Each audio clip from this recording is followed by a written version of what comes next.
जय हिंद। मेरे इस प्यारे यूट्यूब चैनल पे स्वागत है। तो अब लगातार देख रही है कि इस चैनल से जीके जीएस का सीरीज मिल रहा है जो सभी परीक्षाओं के लिए इंपॉर्टेंट है, खासकर बिहार पुलिस, बिहार दरोगा, बिहार टीचर, बिहार बीपीएससी जैसे एग्जामों के लिए। और जितने भी यहाँ क्वेश्चन कराए जा रही है करीबन 5 सालों से एग्जाम में लगातार पूछ रहा है। तो चलिए इस वीडियो में हम भूगोल के वन शॉट देखने वाले हैं जो 5 साल से लगातार एग्जाम में पूछ रहा है। तो आज हम लेके आए हैं भूगोल का वन लाइनर क्विज।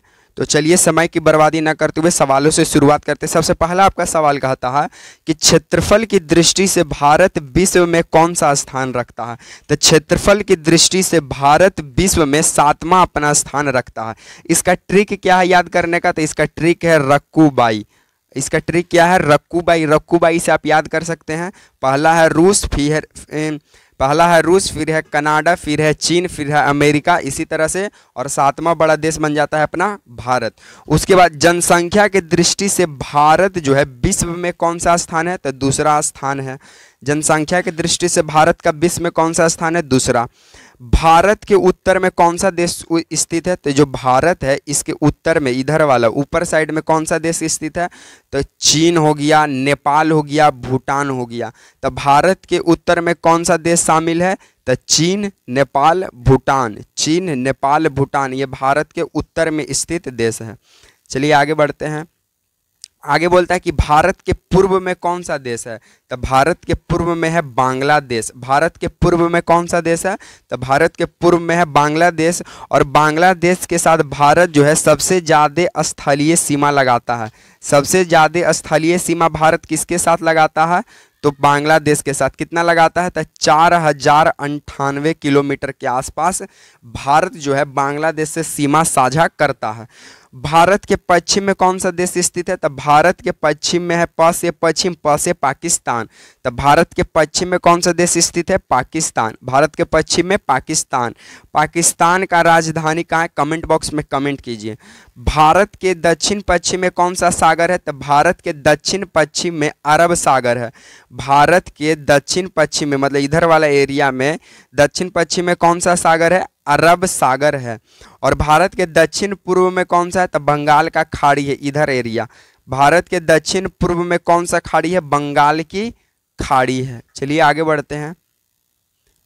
आगे सवाल बोलता है हमारा क्या कि भारत के दक्षिण में कौन सा महासागर है?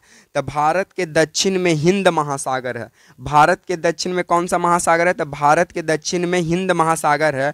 और भारत जो है विश्व का एकमात्र ऐसा देश है जो हिंद सागर के नाम पर अपना भारत का नाम पड़ा है, हिंदुस्तान। पूर्वांचल की पहाड़ियां भारत के किस देश को अलग करती है? म्यांमार से अलग करती है। पूर्वांचल की जो पहाड़ियां हैं वो भारत के किस देश से अलग करती है? तो म्यांमार को अलग करती है। मन्नार की खाड़ी और पाक जलडमरू मध्य भारत को किस देश से अलग करता है? तो मन्नार की खाड़ी और पाक जलडमरू मध्य जो है ये श्रीलंका से अलग करता है। किसके साथ, किसके से अलग करता है? श्रीलंका से अलग करता है। चलिए आगे देखते हैं। आगे हमारा सवाल क्या कहता है कि संपूर्ण भारत का अक्षांशीय विस्तार कितना है? तो 8 डिग्री 4 मिनट से लेकर 37 डिग्री 6 मिनट उत्तरी अक्षांश है।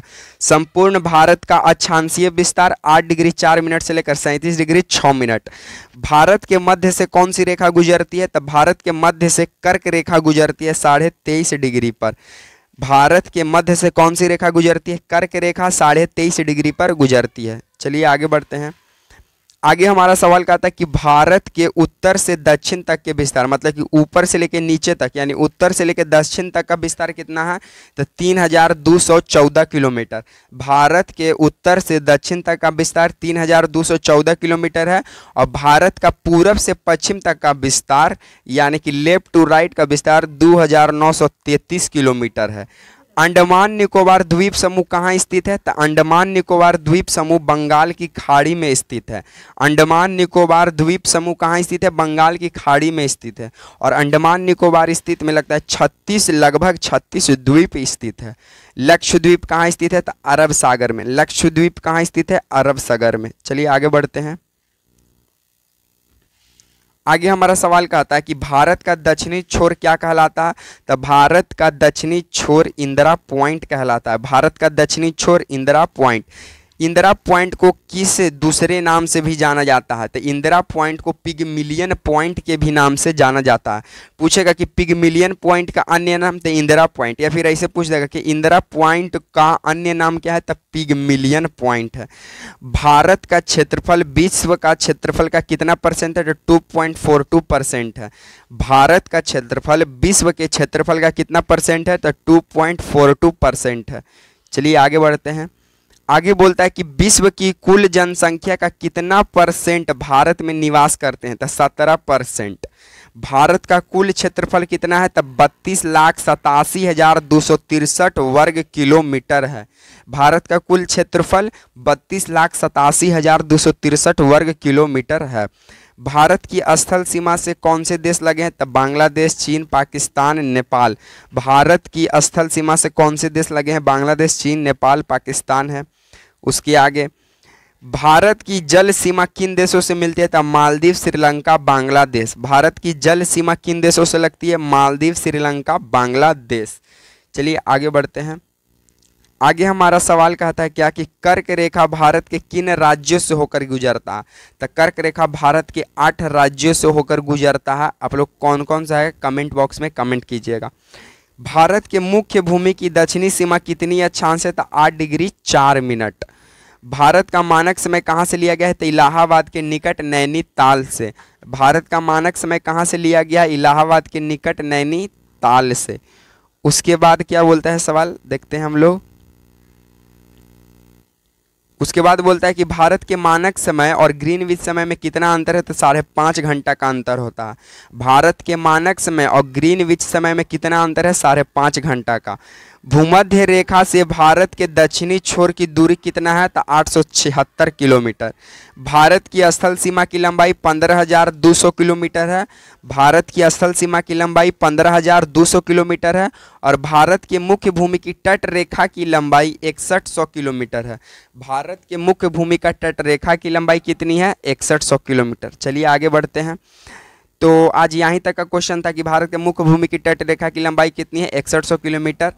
तो वीडियो पसंद आता तो लाइक, शेयर एंड सब्सक्राइब करना ना भूले। इसी तरह का अगर आप रोज़ सीरीज चाहते हैं तो इसी मेरे प्यारे यूट्यूब चैनल पे मिलेगा। तो अगर वीडियो पसंद आता है, अगर वीडियो कैसा लगा, आप लोग कमेंट बॉक्स में कमेंट कीजिएगा। इसी तरह के सीरीज के साथ मिलेंगे नेक्स्ट वीडियो में। तब तक के लिए आप सभी को जय हिंद।